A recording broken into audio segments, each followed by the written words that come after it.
بسم اللہ الرحمن الرحیم۔ عرب کی ایک مشہور عالمہ نے اپنی بیٹی کو 10 نصیحتیں کی۔ ان 10 نصیحتوں میں ایسی باتیں موجود ہیں جو قیامت تک آنے والی عورتوں کے لیے مشعل راہ ہیں۔ عالمہ نے اپنی بیٹی کو مخاطب کرتے ہوئے کہا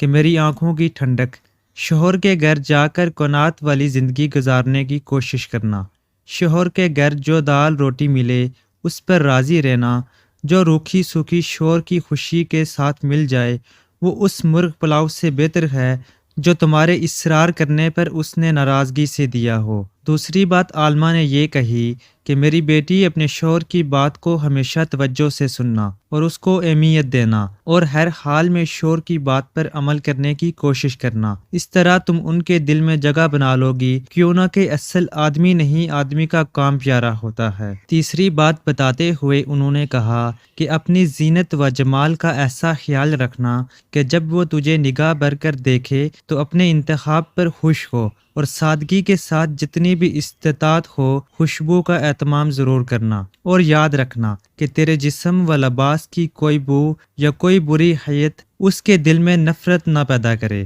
چوتھی بات بتاتے ہوئے کہا کہ میری پیاری بیٹی، اپنے شوہر کی نگاہ میں بلی معلوم ہونے کے لیے اپنی آنکھوں کو سرمے اور کاجل سے حسن دینا، کیوں نہ کہ پرکشش آنکھیں پورے وجود کو دیکھنے والے کی نگاہوں میں جچ جاتی ہیں۔ غسل اور وضو کا اہتمام کرنا، اور یہ سب سے اچھی خوشبو ہے اور لطافت کا بہترین ذریعہ ہے۔ پانچویں بات یہ بتائی بیٹی، شوہر کا کھانا وقت سے پہلے ہی اہتمام سے تیار رکھنا، کیوں نہ کہ دیر تک برداشت کی جانے والی بھوک بھڑکتے ہوئے شعلے کی مانند ہو جاتی ہے، اور شوہر کے آرام کرنے اور نیند پوری کرنے کے اوقات میں سکون کا ماحول بنانا، کیوں نہ کہ نیند ادھوری رہ جائے تو طبیعت میں غصہ اور چڑچڑاپن پیدا ہو جاتا ہے۔ چھٹی بات یہ کہی کہ بیٹی، شوہر کے گھر اور ان کے مال کی نگرانی، یعنی ان کی اجازت کے بغیر کوئی گھر میں نہ آئے اور ان کا مال نمائش و فیشن میں برباد نہ کرنا، کیوں نہ کہ مال کی بہتر نگہداشت حسن اہتمام سے ہوتی ہے،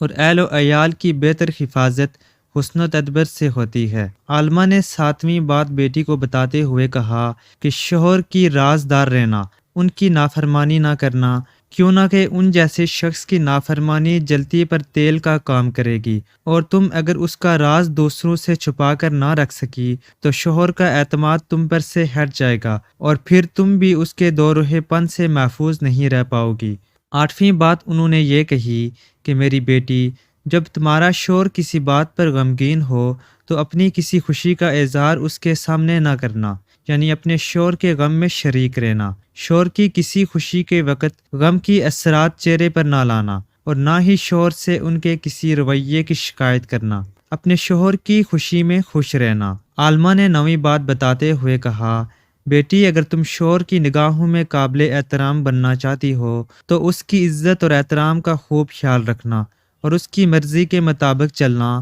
تو تم شوہر کو بھی زندگی کے ہر لمحے اپنا بہترین رفیق پاؤ گی۔ عالمہ نے 10ویں بات بتاتے ہوئے کہا کہ بیٹی، میری اس نصیحت کو پلو سے باندھ لو اور اس پر گرہ لگا لو کہ جب تک تم ان کی خوشی اور مرضی کی خاطر کئی بار اپنا دل نہیں مارو گی اور اپنے شوہر کی بات رکھنے کے لیے تمہیں اپنی پسند و ناپسند اور دیگر کئی خواہشات کو دبانا ہوگا، اگر تم ایسا نہیں کرو گی تو تمہاری زندگی میں خوشیوں کے پھول نہیں کھل سکیں گے۔